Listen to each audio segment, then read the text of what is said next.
تھوڑی جی ریکارڈنگ شروع ہو گئی، تو یہ آپ کے جی لیے جی ہے، ٹھیک ہے جی جی، نظر آ گیا، ٹھیک ہے ٹھیک ہے، شکریہ۔ اسی طرح آپ نے اس کو یاد رکھنا ہے، ٹھیک ہے۔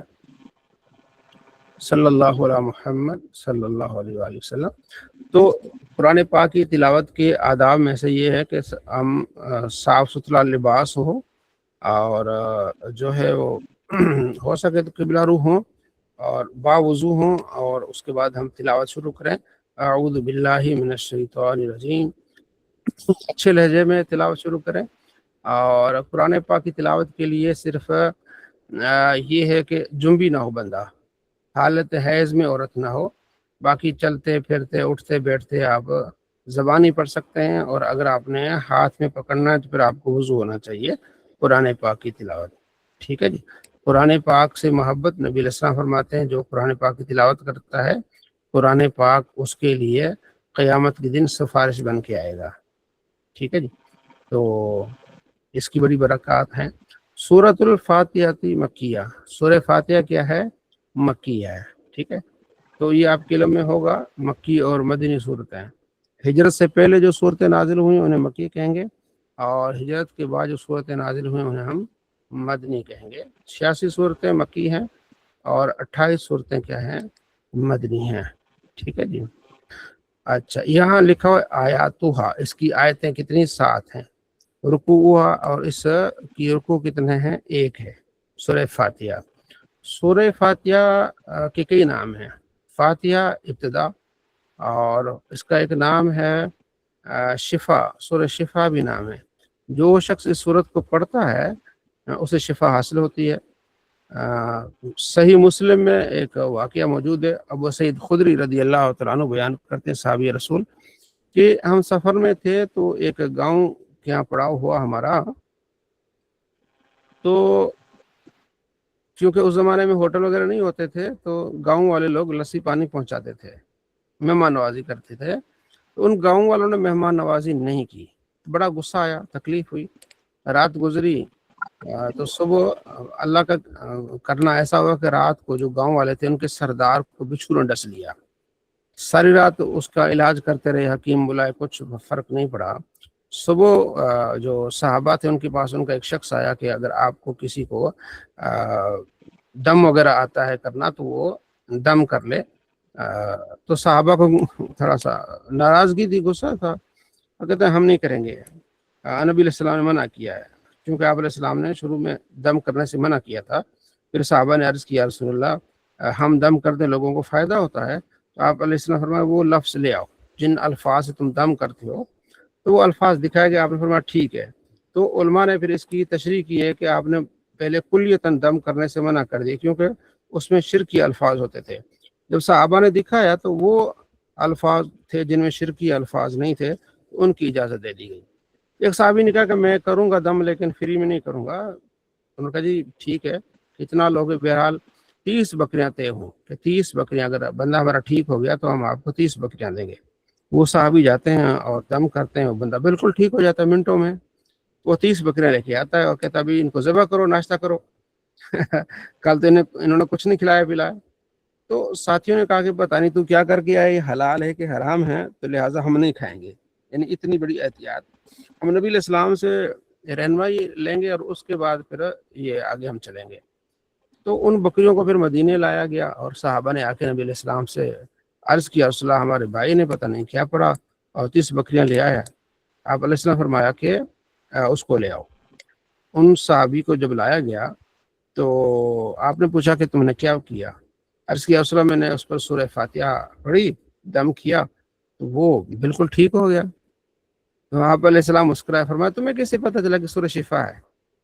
تو یہ سورہ شفا ہے، لہٰذا یہ بکریاں جو ہے ان کو کاٹو اور خود بھی کھاؤ اور مجھے بھی کھلاؤ۔ اور فرمایا کہ قرآن اگر کسی چیز پر اجرت لینا ہے ٹھیک تو بہترین اجرت قرآن پر ہے، کہ قرآن پاک پڑھنے پر بھی آپ اجرت لے سکتے ہیں، دم پر بھی اجرت لے سکتے ہیں۔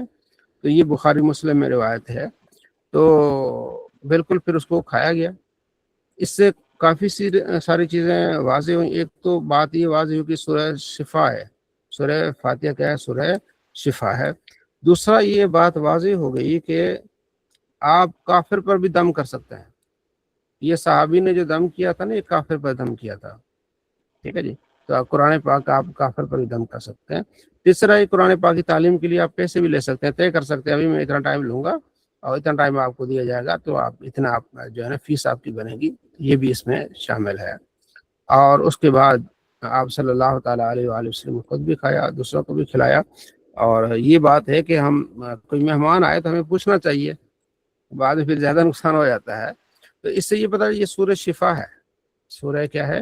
شفا ہے. اس لیے اس سورت کے اور بھی سورہ کنز بھی نام ہے اس کا، اور سورہ دعا بھی اس کا نام ہے، کیونکہ اس میں دعائیں سکھائی ہیں اللہ تعالیٰ نے کہ آپ نے دعا کرنی ہے کہ اللہ تیری بات کر دیں تو اسی مدد مانگتے ہیں تو ہمیں سیدھا راستہ دکھا. تو یہ سورہ فاتحہ. اور نبی علیہ السلام فرماتے ہیں کہ جو سورہ فاتحہ نہیں پڑھے گا اس کی نماز مکمل نہیں ہوگی، یہ حدیث ہے. تو ہر رکعت میں پڑھی جاتی ہے. ہاں جب ہم نماز میں امام کے پیچھے ہوتے تو امام کی قرات مقتدی کی قرات ہوتی ہے. پھر یہ حکم ہے کہ آپ نے مقتدی نے خاموش رہنا ہے اور امام نے کیا کرنی ہے؟ تلاوت کرنی ہے. لہذا 313 نمبر حدیث ترمذی میں جابر بن عبداللہ صحابی ہیں، کہتے ہیں کہ سورہ فاتحہ کے بغیر نماز نہیں ہے. ہاں اگر آپ امام کے پیچھے ہیں تو پھر مطلب امام کی قرات ہے. اور یہ ابن ماجہ میں حدیث بھی ہے 850 کہ امام کی قرات مقتدی کی قرات ہے. ٹھیک ہے جی. اور مسلم میں حدیث 905 حضرت امام مسلم سے پوچھا گیا کہ حضرت ابو ہریرہ سے روایت ہے کہ نبی علیہ السلام فرماتے ہیں جب امام قرات کرے مقتدی کو خاموش رہنا چاہیے. فرمایا بالکل یہ صحیح روایت ہے. اور 1298 نمبر روایت ہے مسلم میں زید بن ثابت، وہ صحابی جنہوں نے قرآن پاک کو اکٹھا کیا، ان سے پوچھا گیا کہ امام کے پیچھے قرات کرنی چاہیے. فرمایا نہیں، بالکل امام کے پیچھے آپ نے خاموش رہنا ہے، کیونکہ قرآن میں حکم ہے وَإِذَا قُرِئَ الْقُرْآنُ فَاسْتَمِعُوا لَهُ وَأَنصِتُوا لَعَلَّكُمْ تُرْحَمُونَ. جب قرآن پاک پڑھا جائے خاموش رہو اور غور سے سنو تاکہ تم پر رحم کیا جائے. ٹھیک ہے جی. تو آج قرآن پاک کا سبق یہاں تک ہے، اس کو آپ نے کیا رکھنا ہے؟ یاد رکھنا ہے.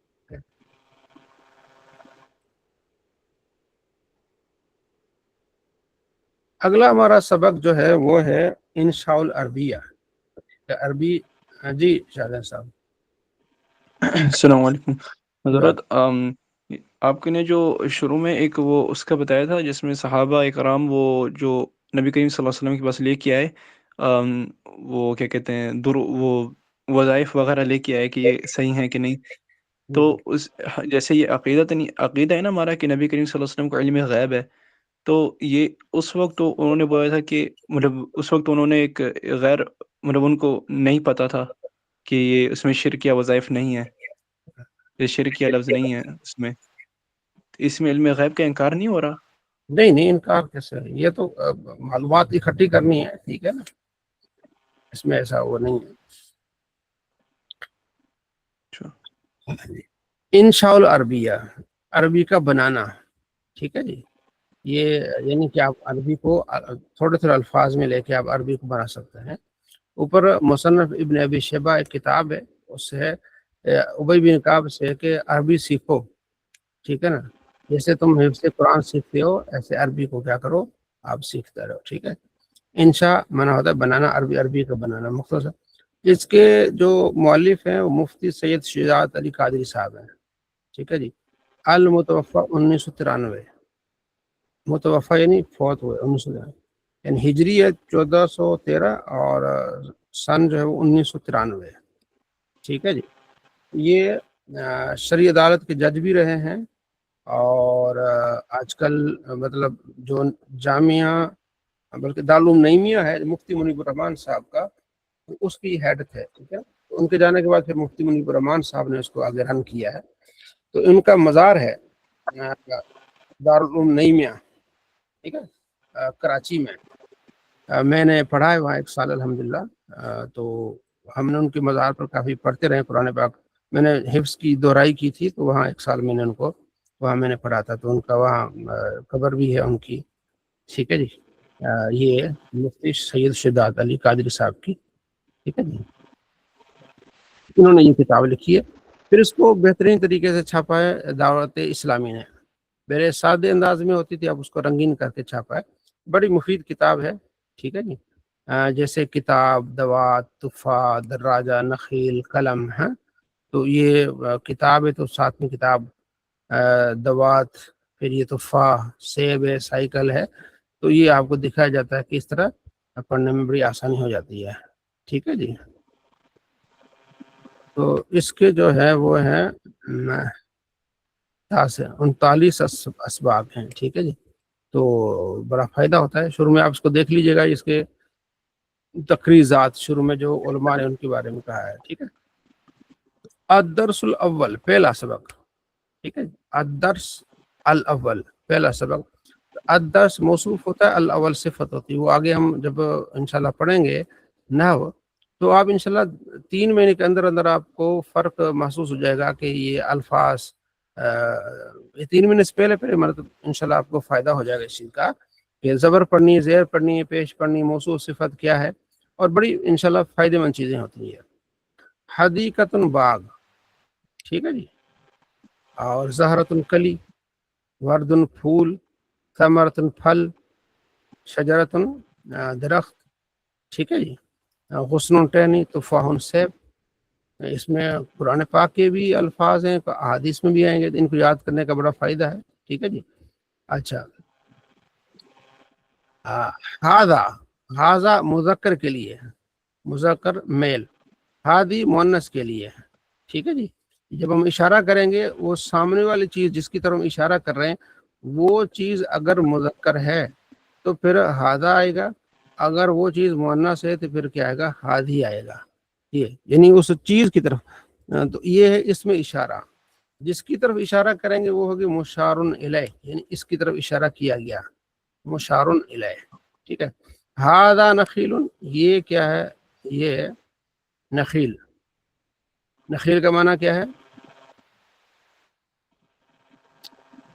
ہاں جی، کھجور کا درخت. اوپر ہے نہیں ہادی کا زارا. ٹھیک ہے. کھجور کا درخت. ٹھیک ہے. تو یہ نخیل، یہ جو مذکر تھا تو ھذا آ گیا اس کے لیے.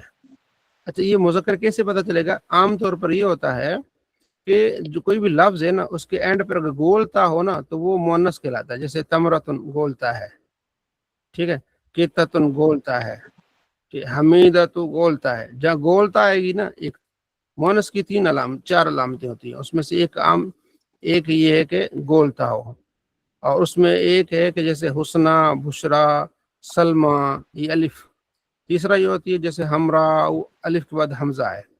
چوتھا جو ہوتا ہے نا وہ اسے کہتے ہیں مؤنث سما، جیسے ارنب.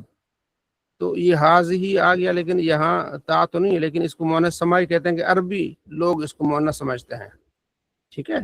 تو اس لیے جیسے زینب آخر میں گولتا تو نہیں ہے، لیکن عربی لوگ اس کو کیا کرتے ہیں؟ مؤنث یوز کرتے ہیں. جیسے ارض زمین ہے، مؤنث نہیں ہے، لیکن ہاں اس کے اینڈ پہ تا نہیں ہے، لیکن اس کو عرب لوگ مؤنث ہی گردانتے ہیں. تو پہلا سبق آپ نے یہ یاد رکھنا ہے کہ ایک مذکر ہے، ایک مؤنث ہے. مذکر میل، فیمیل. ٹھیک ہے. تو جو مؤنث ہوگی اس کی علامتیں ہیں، 4 علامتیں ہیں. بس آپ نے یاد رکھنا 4 علامتیں ہیں. اینڈ پہ گولتا ہوگی یا الف ہوگا کھڑا، جیسے سلمہ، بشرا. یہ 2 آپ نے یاد رکھنی ہے. ٹھیک ہے. تو ھذا نخیل، یہ کھجور کا درخت ہے. ٹھیک ہے. ھذہ تمرۃ، یہ کیا ہے؟ کھجور ہے. کھجور کا درخت الگ ہے، کھجور الگ ہے. یہ کیا ہے؟ کھجور ہے. ٹھیک ہے. تو ھذہ ارنب، یہ کیا ہے؟ یہ خرگوش ہے. ارنب کیونکہ یہ مؤنث سمائی. ھذہ قطۃ، یہ بلی ہے. ٹھیک ہے. تو ھذا فار، یہ چوہا ہے. ھذا ناصر، یہ ناصر ہے. ھذہ حمیدۃ، یہ حمیدہ ہے. ٹھیک ہے. تو سامنے والی اگر فیمیل ہے تو ھذہ آئے گا، سامنے والا میل ہے تو ھذا آئے گا. ٹھیک ہے. آپ کہیں گے ھذہ مدرسۃ، یہ مدرسہ ہے. ٹھیک ہے جی. اچھا، یہ ہو گیا. اب مجھے بتائیں کہ یہ حدیقۃ کے شروع میں کیا لگائیں گے؟ جی شاہزین.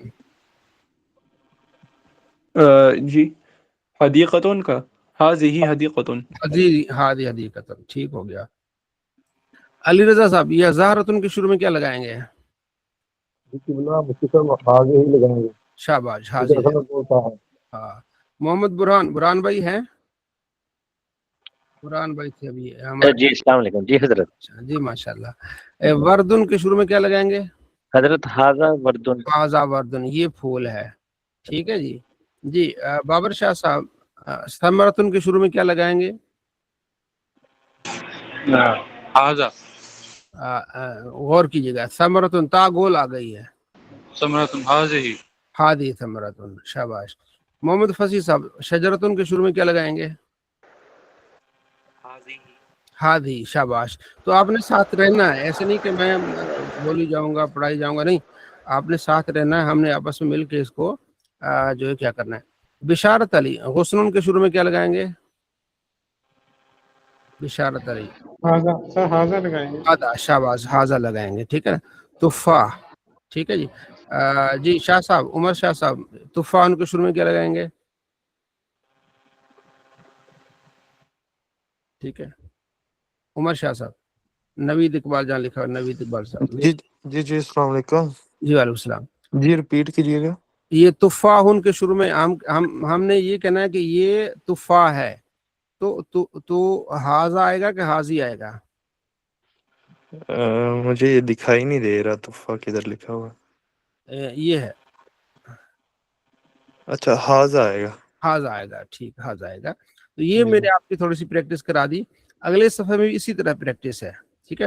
جب آپ قرآن پاک کو کھولیں گے نا تو آپ کو جیسے حاضہ بھی آپ کو نظر آئے گا، حاضی بھی آپ کو نظر آئے گا، ٹھیک ہے جی۔ تو انشاءاللہ اور بھی آپ کو الفاظ نظر آئیں گے۔ اب آگے تمرین، مشق، ٹھیک ہے۔ ما منع کیا ہوتا ہے؟ ما منع کیا، ما حاضہ یہ کیا ہے؟ یہ کیا ہے؟ مذکر کے لیے آ گیا، مونس کے لیے ما ہادی یہ کیا ہے؟ یہ کیا ہے، ٹھیک ہے۔ تو ما ہادہ یہ کیا ہے، پھر آئے گا ہادہ نخیل، ما ہادی یہ کیا ہے، ہادی تمرتن، ٹھیک ہے جی۔ برہان بھائی نیچے پڑھے ہیں۔ جی حضرت آگے ما حاضی ہی یہ کیا ہے، حاضہ حاضی ہی ارنبن، شاباش، شاباش، ہاں آگے ما حاضی، ما حاضی بلی کو کتن، کتتن، حاضی ہی کتتن، حاضی کتتن، شاباش۔ آگے ما حاضہ یہ کیا ہے، یہ آگے چوہا ہے، چوہے کو حضرت کیا کہیں گے؟ فارون، حاضہ فارون، حاضا فارون، جی جی۔ اس کے آگے حضرت ہے ما حاضی ہی، ہاں آگے یہ باغ، کھیت، ہاں حدیقتن، باغ، اچھا باغ ہے، باغ، حاضی ہی حدیقت، حدیقتن، شاباش۔ آگے اور کوئی بھائی آگے کوئی ہینڈ ریز آپ کو پتہ نا ہے، نیچے وہ ہینڈ کا یہ نشان ہوتا ہے، جب کوئی فرمانا ہو آپ نے کچھ تو ہینڈ ریز آپ کر دیں کہ میں اس کو پڑھنا چاہتا ہوں، ٹھیک ہے جی۔ اور کوئی مرد مومن؟ جی علی رضا صاحب یہاں سے ما ہاضا، ما حاضہ، حاضہ غسل، ہاضا غسن، ہاضا غسن، شاباش۔ ما ہاضی، ہاں جی، حاضہ ہی زہرۃ، یہ کلی ہے۔ شاباش، بالکل ٹھیک ہے۔ ما ہاضا، حاضہ ورد، ہاضا ور، شاباش۔ آگے ما ہاضی، حاضہ شجرۃ، ہاضی شجرتن، شاباش۔ ایسے ہی کرنا ہے، تھوڑا سا جو دی آپ کا یہ ہو جائے گا، ٹھیک ہے نا۔ اگلا یہ ہوم ورک ہے، کوئی 2 منٹ نکال کے نا 4 منٹ، تو آپ اس کو نا اپنے ہمارے گروپ میں سینڈ کرنا ہے۔ یہ نمبر 1 یہ کیا، ما حاضہ، حاضہ تفاحن، یہ 2 تو میں نے آپ کو بتا دیا ہے، باقی اس طرح جو نا اپنا یہ گروپ میں آپ نے بھیج دینا ہے، یہ آپ کا ہوم ورک ہے، ٹھیک ہے جی۔ یہ لکھ کے آپ نے تھوڑا سا ٹائم لگائیں گے نا انشاءاللہ آسان ہو جائے گا، ٹھیک ہے جی۔ صلی اللہ علیہ محمد صلی اللہ تعالی علیہ وآلہ وسلم۔ صرف عربی میں مقولہ الصرف ام العلوم والنحو ابوہا، صرف علوم کی ماں ہے، نحو اس کا باپ ہے۔ تو جتنے بھی عربی علوم ہے نا اس سے پہلے صرف کا سیکھنا بہت اہم ہے، کیونکہ اب جب آپ اس عربی زبان کو سمجھیں گے تو پھر اس کے بعد اس چیز کو سمجھیں گے، اس سیغے کو سمجھیں گے، اس کی معنی کو سمجھیں گے۔ تو صرف جو ہے نا یہ علوم کی ماں ہے، عربی علوم جتنے ان کی کیا ہے، ماں ہے، ماں کے بغیر بچہ نہیں ہوتا۔ والنحو ابو، نحو جو آگے ہم پڑھیں گے وہ اس کا کیا ہے، باپ ہے۔ تو یہ اب ہم آگے پڑھیں گے صرف ہے کیا، ٹھیک ہے جی۔ صرف ہوتا ہے الفاظ جو سیغہ ہوتا ہے نا اس کو پھیرنا، وہ سیغہ ماضی کا ہے، وہ سیغہ حال کا ہے یا مستقبل کا ہے، ٹھیک ہے نا، اس کی گردان مطلب ایک نے کیا، دو نے کیا، تین نے کیا، میں نے کیا، آپ نے کیا، وہ ہم آگے انشاءاللہ اس کو دیکھیں گے تو وہ آسان ہو جائے گا، ٹھیک ہے جی۔ بسم اللہ الرحمن الرحیم۔ اچھا، اس کے رائٹر کون ہے کتاب؟ صرف بہائی، صرف بہائی، ٹھیک ہے، یہ بہائی صاحب ہیں، علامہ بہاؤالدین عاملی، یہ انہوں نے کتاب لکھی تھی، تو اس لیے انہوں نے اپنی طرف اس کو منسوب کیا، صرف بہائی۔ لوگ جو ہوتے تھے نا وہ کتابیں چوری کرتے تھے، چوری کر کے اپنے نام پہ لکھ لیتے تھے، تو پھر پرانے مصنفین کیا کرتے تھے، اس علم کو پھر اپنے نام پہ کر دیتے تھے تاکہ کوئی چوری نہ کرے، ٹھیک ہے۔ چور ہوتے نا ہر زمانے میں، تو لٹریچر کے چور ہوتے تھے، تو وہ پھر اکثر جو علماء ہے نا، تو نحو میر آپ پڑھیں گے، وہ بھی انہوں نے اپنے نام کی، تو صرف بہاؤالدین نے یہ صرف لکھی، ٹھیک ہے۔ تو آگے اس کو ترجمہ کرنے والے ہیں صرف ضیائی ابو الحسنین قادری صاحب ہیں، ٹھیک ہے۔ الحمدللہ رب العالمین والصلاة والسلام علی سید المرسلین، اما بعد، اعوذ باللہ من الشیطان الرجیم، بسم اللہ الرحمن الرحیم، صلی اللہ علی محمد صلی اللہ علیہ وسلم، الصلاۃ والسلام علیک یا رسول اللہ وعلی آلہ وصحبہ۔ بسم اللہ الرحمن الرحیم۔ جان لے تو اے پیارے اسلامی بھائی، اصل میں یہ کتاب تھی فارسی میں، اس کو پھر اردو میں کیا، ٹھیک ہے۔ اسعدک اللہ تعالی، اللہ تجھے سعادت مند بنائے، فی الدارین، دونوں جہاں میں، سعادت مند خوش بخت اللہ تعالیٰ تمہیں کرے۔ کہ لغت عرب کے کلمات کی 3 قسمیں ہیں۔ اسم، لغت عرب اسٹارٹنگ میں، ابتدا میں پھر 3 کلمات ہوں گے۔ اسم جیسے رجل، علم، فعل جیسے ضرب، دحرج، اور حرف جیسے من، ٹھیک ہے، اور الہ، اسم، فعل، حرف، ٹھیک ہے۔ آگے پھر ہم نحو میں پڑھیں گے کہ اسم ہم کیسے سمجھیں کہ اسم ہے، کیسے ہم سمجھیں کہ فعل ہے، ہم کیسے سمجھیں کہ جو ہے وہ حرف ہے، تو وہاں علامات بیان کی گئی ہیں، یہ اسم کی علامات ہے، یہ علامتیں پائی گئیں تو اسم ہوگا، یہ فعل کی علامت ہے، یہ علامتیں پائی گئیں تو فعل ہوگا، یہ حرف ہے، تو یہ بڑا آسان ہو جائے گا انشاءاللہ، ایک ہفتے کے اندر اندر یہ چیزیں آپ کی کور ہو جائیں گی، اسم، فعل، حرف، ٹھیک ہے۔ اچھا، پھر اسم کی 3 قسمیں، سب سے پہلے اس کو 3 چیزیں تھی نا، اسم، فعل، حرف، اسی ترتیب سے پہلے اسم کا نام تھا، تو پہلے اسم کی 3 قسمیں ہیں، ثلاثی، رباعی، خماسی۔ کیا ہوتا ہے؟ ثلاثی 3 حرف والے اسم کو، 3 والا حرف جو ہوتا ہے اس کو اسم جو ہوتا ہے اس کو ثلاثی کہتے ہیں، جیسے زید 3 حرف ہیں۔ رباعی 4 حرف والے اسم کو کہتے ہیں رباعی، جیسے جعفر 4 حرف آگے۔ خماسی 5 حروف والے اسم کو کہتے ہیں، ٹھیک ہے، جیسے سفر، جلون، ٹھیک ہے۔ تو اسم کی پھر آگے کتنی قسمیں بن گئی؟ 3، ثلاثی، رباعی اور خماسی۔ ثلاثی جس میں 3 حرف ہوں وہ، رباعی جس میں 4 حرف ہوں، اور خماسی جس میں 5 حرف ہوں وہ کیا ہوتا ہے؟ خماسی ہو جاتا ہے، ٹھیک ہے جی۔ اور پھر فعل کی 2 قسمیں، ثلاثی اور رباعی۔ اسم کی 3 سی، ثلاثی، رباعی، خماسی، اور فعل کی 2 ہیں، ثلاثی اور رباعی۔ یہ تھیوری ہے، آگے پریکٹس آئے گی اس کی۔ تو ثلاثی 3 حرف والے فعل کو ثلاثی کہتے ہیں، جیسے ضربہ، ٹھیک ہے، یعنی پہلا سیگا اس کا ضربہ۔ رباعی 4 حرف والے فعل کو کہتے ہیں دحرج، ٹھیک ہے۔ یہاں تک آپ کا یہ سبق ہے تھیوری کا، تھوڑا سا آگے ہم پریکٹس کی طرف چلے جائیں گے، تو وہ ہے ہمارا سبق آگے تھوڑا سا۔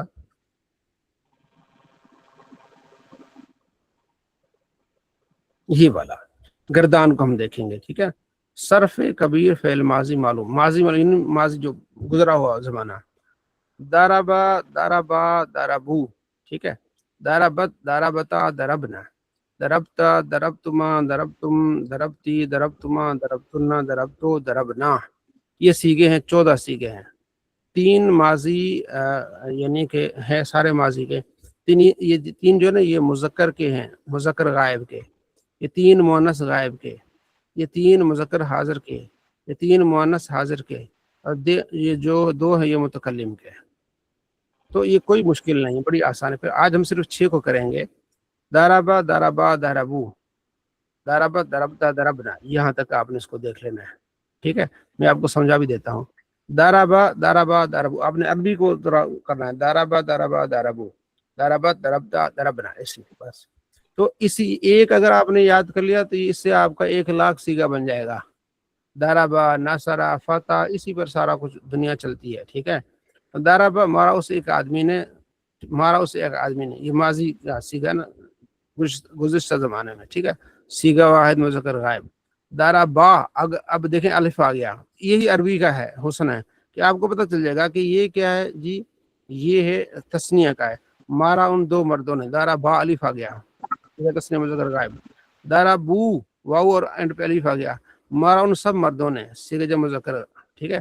تو اب یہاں سے آپ کو پتہ چل جائے گا اچھا دارابا آئے گا تو ہوگا یہ واحد مذکر. دارابت، یہ کیا ہے؟ دارابت مارا اس ایک عورت نے. تو یہاں آپ کی ریسرچ شروع ہو جائے گی. اچھا دارابت مذکر ہے، دارابت مذکر کے لیے آ جائے گا، دارابت مؤنث کے لیے. ٹھیک ہے. مارا اس ایک عورت نے. دارابتا، دارابت سے الف ڈال دیے، دارابتا مارا ان دو عورتوں نے. دارابنا مارا ان سب عورتوں نے.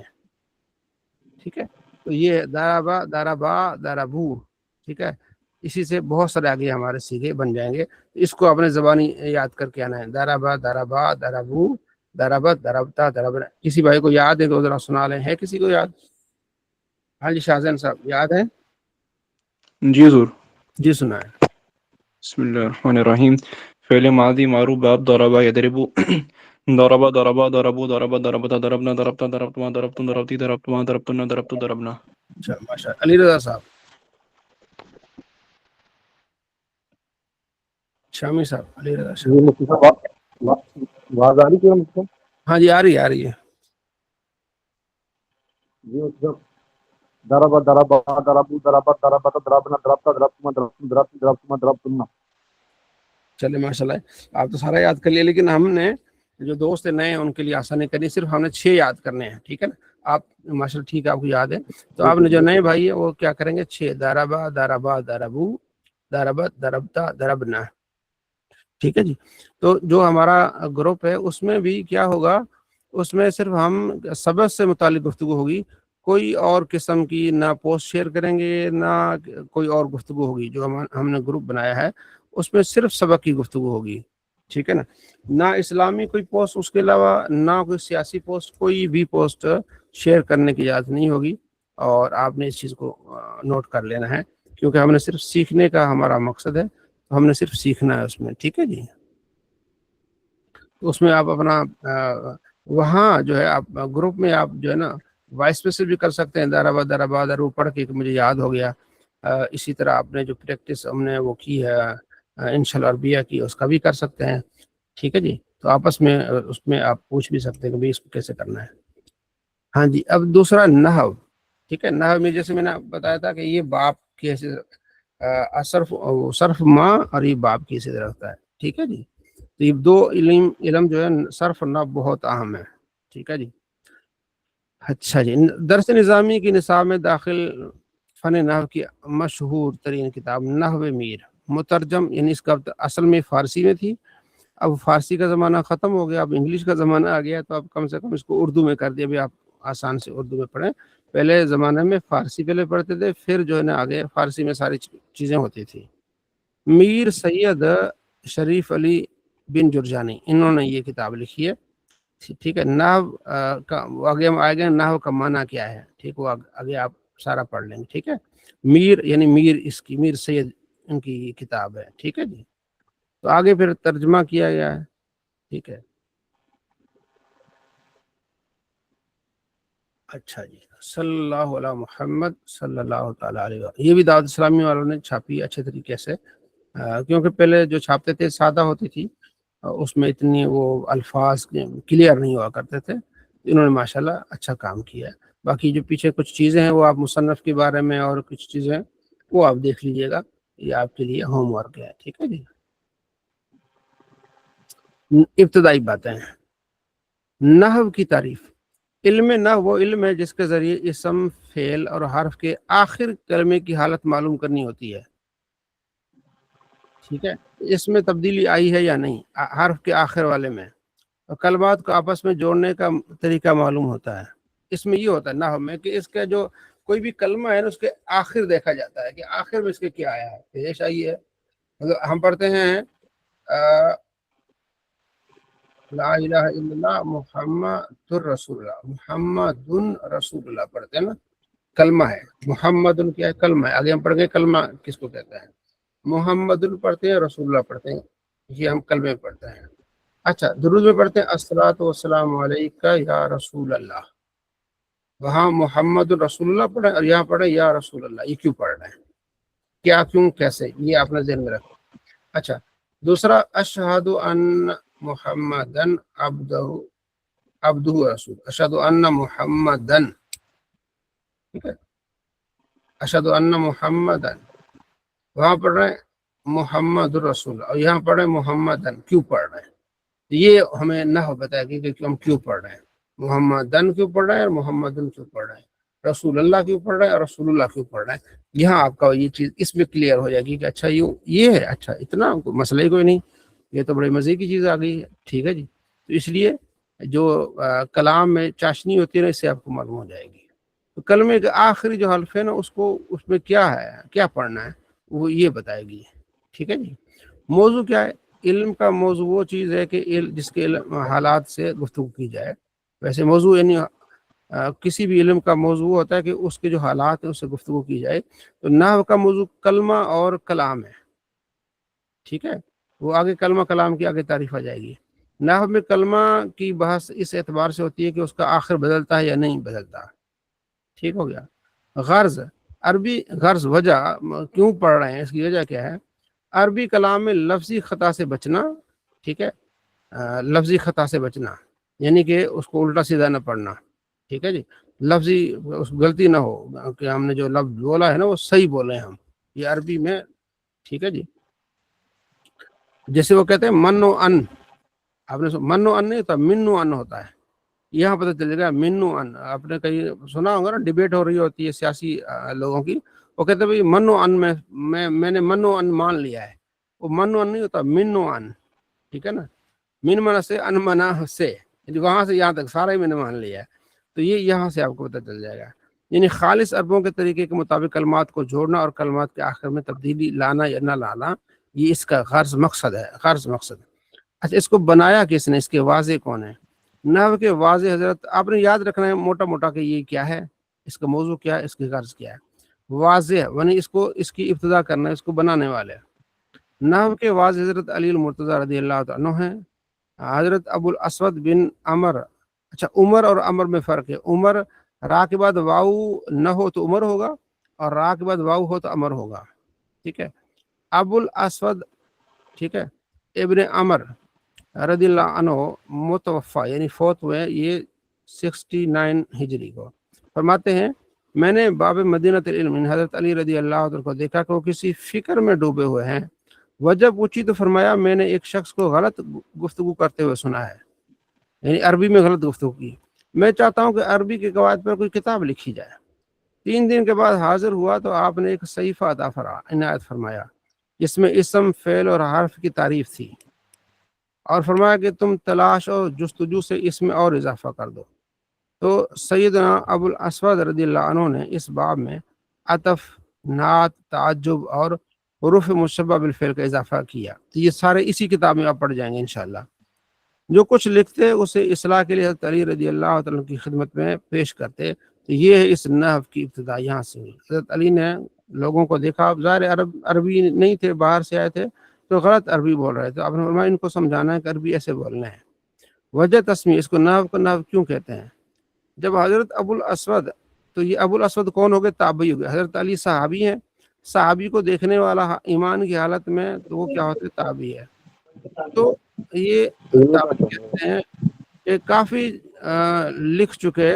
تو حضرت علی نے فرمایا ما احسن هذا النحو قد نحو، یعنی تو نے کتنے اچھے طریقے کا.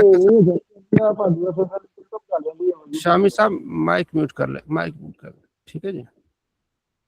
تو آپ نے بہت اچھا طریقہ اپنایا، قصد کیا. تو اس لیے اس کو نحو قصد کے معنی میں، اور بھی معنی ہے لیکن اس کا معنی کیا ہے، قصد کے معنی میں کہ آپ نے اچھے کام کا قصد کیا. تو یہ ہے نحو کا معنی اور مفہوم. آگے پھر اس کی انشاءاللہ قوانین آ جائیں گے، تو آپ نے اس کو ذرا غور کرنا ہے. ٹھیک ہے جی. زبانی یاد ہو جائے تو اچھی بات ہے، ادروائز آپ کے جو کانسیپٹ کلیئر ہونا چاہیے کہ نحو کو نحو اس لیے کہتے ہیں. انشاءاللہ پھر آگے ہم چلتے جائیں گے. ٹھیک ہے جی. صلی اللہ علیہ محمد صلی اللہ تعالیٰ علیہ وآلہ وسلم. بہار شریعت فقہ کی کتاب ہے اور بہترین کتاب ہے مسائل کے لیے. فقہ حنفی کے عالم بنانے والی کتاب. ٹھیک ہے. بہت سارے مسائل ہیں، علماء بھی سے فائدہ لیتے ہیں. ٹھیک ہے جی.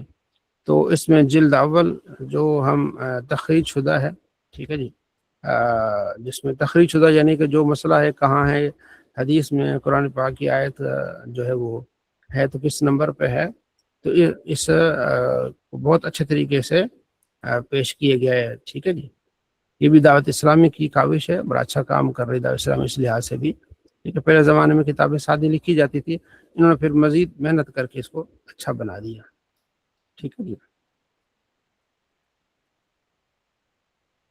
اس میں اس کی 3 جلدیں ہیں اور ایک جلد میں پھر آگے حصے ہیں. پہلا حصہ عقائد کے بارے میں ہے، دوسرا حصہ طہارت کے بارے میں ہے. تو ہم دوسرے حصے سے فی الحال شروع کریں گے. طہارت کے بارے میں جو حصہ ہے نا، وہاں سے ہم کیا کریں گے، شروع کریں گے طہارت کے مسائل، پھر آگے نماز کے مسائل، پھر عیدوں کے مسائل، اور بہت ساری چیزیں پھر آگے آ جائیں گی. ٹھیک ہے جی.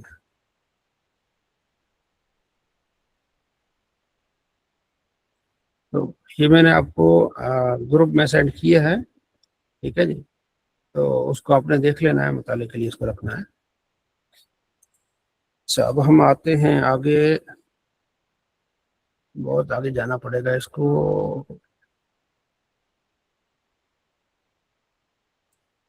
چلیں تھوڑا سا کر لیتے ہیں.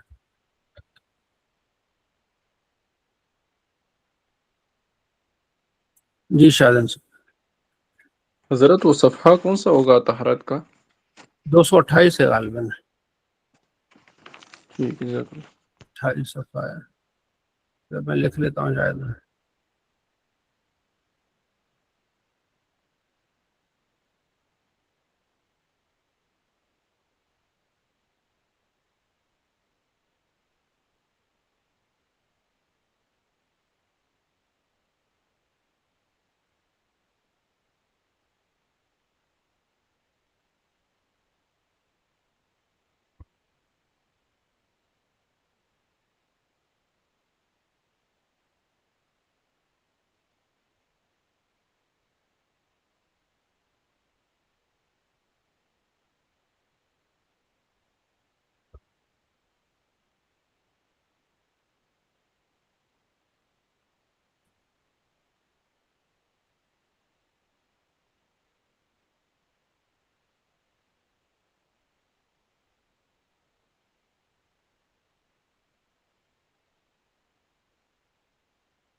پہنچنے والے ہیں اس میں 215 16.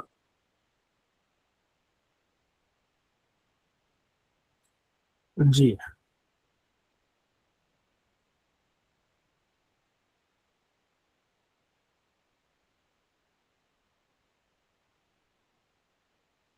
حضرت 282 ہے میرے پاس. 282 ٹھیک ہو گیا.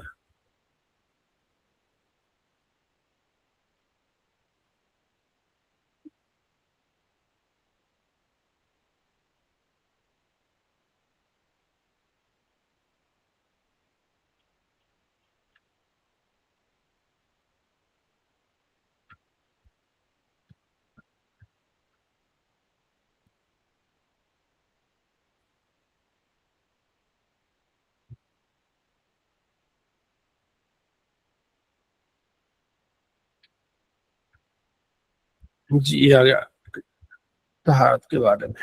ٹھیک ہے جی. بسم اللہ الرحمن الرحیم. وضو کا بیان.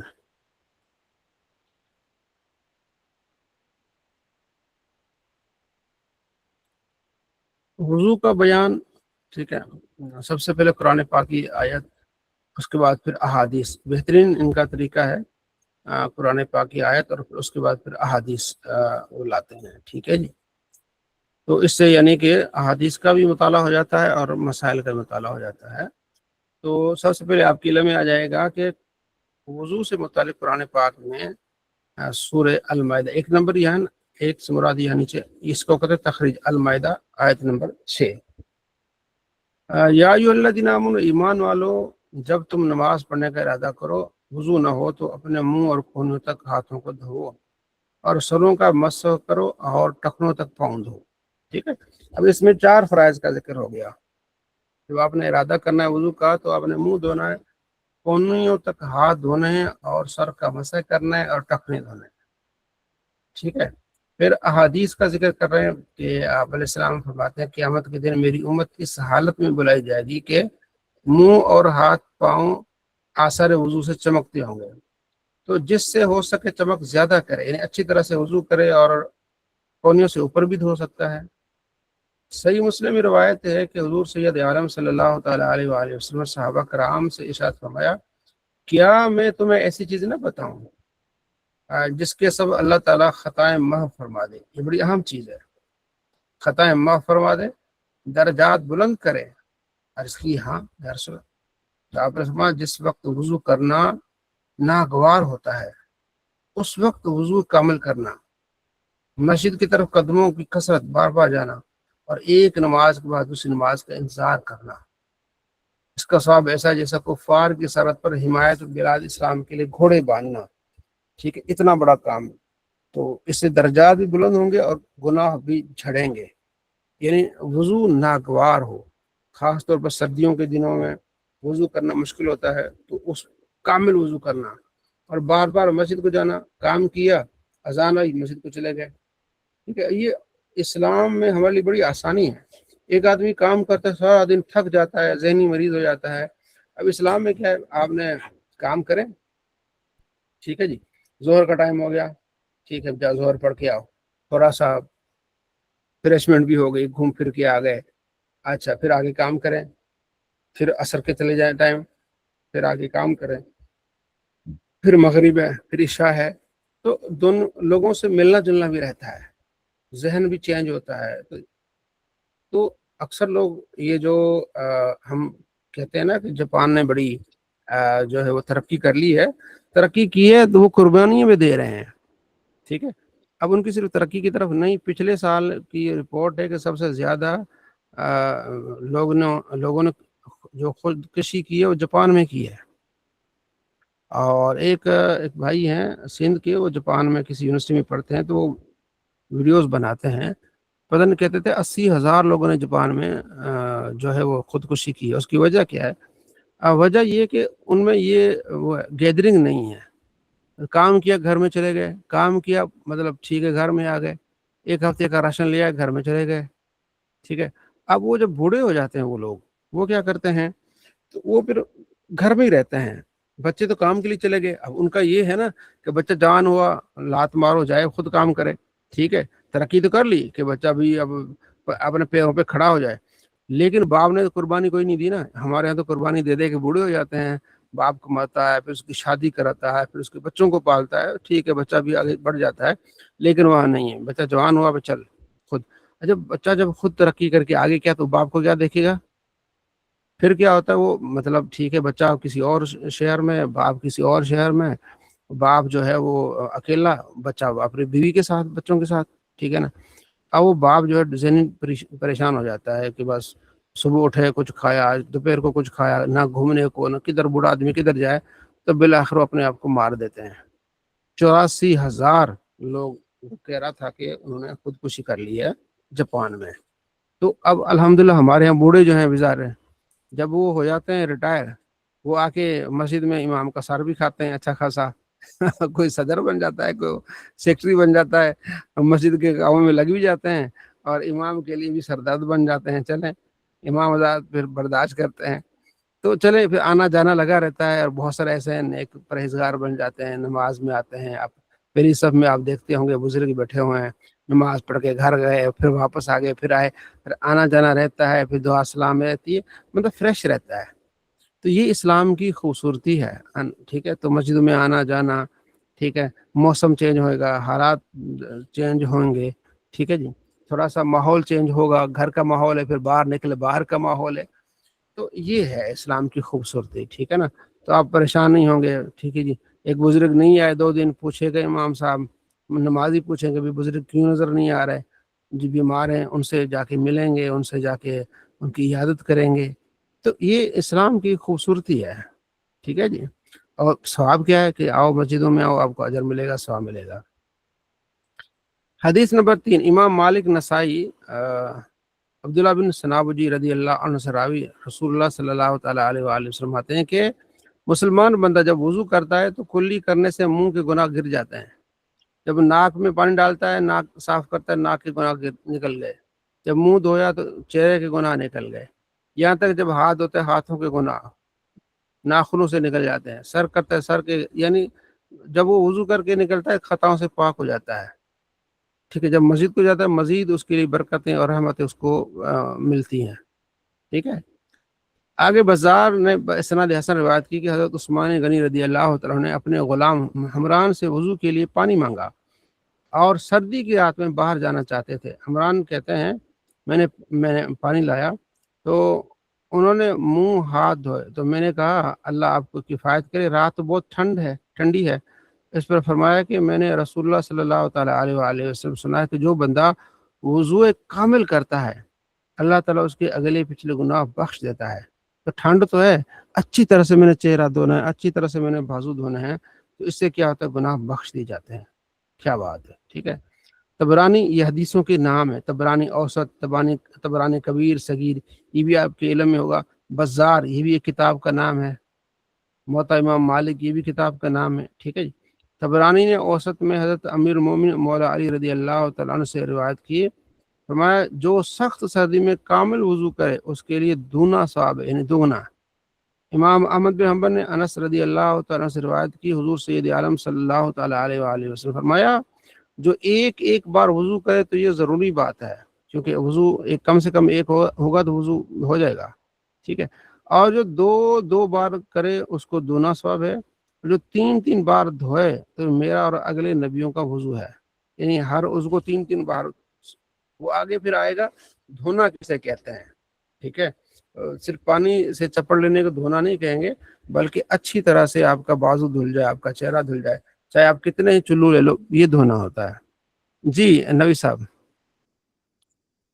جی مفتی صاحب، میرا یہاں پہ کوشچن ہے کہ حضور پاک صلی اللہ علیہ وآلہ وسلم نے ارشاد فرمایا کہ اچھا ادھر ایک دفعہ وضو کر کے پھر دوبارہ وضو کرنا ہے، پھر تیسری دفعہ کرنا ہے، یا ایک ہی وضو کو 3 دفعہ دھونا ہے؟